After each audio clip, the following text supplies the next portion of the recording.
This is Jody Wilson-Raybould. This is her being sworn in as Canada's first Indigenous Minister of Justice and Attorney General in 2015.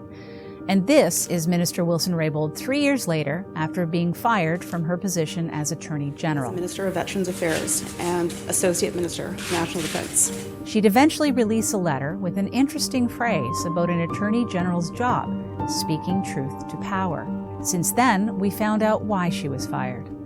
It's alleged that the Prime Minister and those in the inner circle of his office tried to pressure the former Attorney General into dismissing a criminal case against SNC Lavalin, a Quebec-based construction and engineering company with deep ties to the Liberal Party. When Jody Wilson-Raybould refused to give SNC Lavalin and Justin Trudeau their preferred outcome, which was a sweetheart deal to avoid prosecution, it's reported that Justin Trudeau fired her. It's tough for anyone to keep the facts straight, especially since the story coming from Justin Trudeau keeps changing. So I'm going to break it down for you as quickly and as clearly as I can. The scandal started all the way back in 2001 in Libya.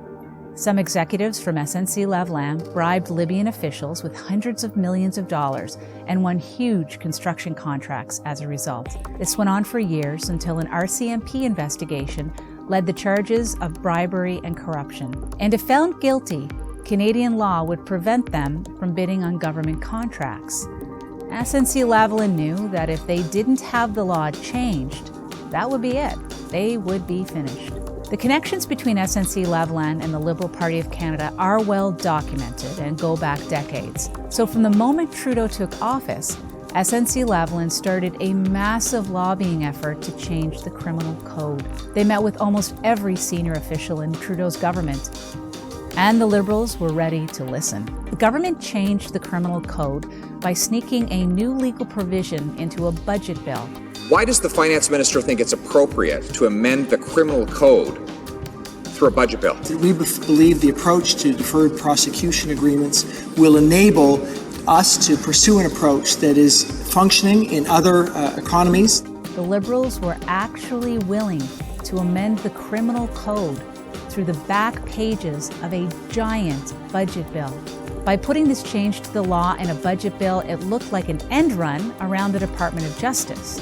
Everything was looking good for SNC Lavalin until they hit a snag. The use of this new law was at the sole discretion of the Director of Public Prosecutions, and the Director of Public Prosecutions informed SNC Lavalin that no special deal was coming. The only person who could still prevent SNC Lavalin from being prosecuted for fraud and bribery was Canada's Attorney General, Minister of Justice Jody Wilson-Raybould. And what happened next is the important part. The Prime Minister's office reportedly pressured Jody Wilson-Raybould to go over the head of the Director of Public Prosecutions to ensure that SNC Lavalin would avoid prosecution. But Jody Wilson-Raybould wouldn't play ball. 6 weeks later, she was mysteriously fired from her position as Canada's Attorney General. At the heart of this is a simple question. Is anyone above the law? Should there be one set of laws for powerful corporations or people who have access to the Prime Minister's office, and another set of laws for the rest of us? And will we as a country permit political power to influence a criminal prosecution? I hope you stay with us as we continue to discuss this incredibly important matter for the Canadian public.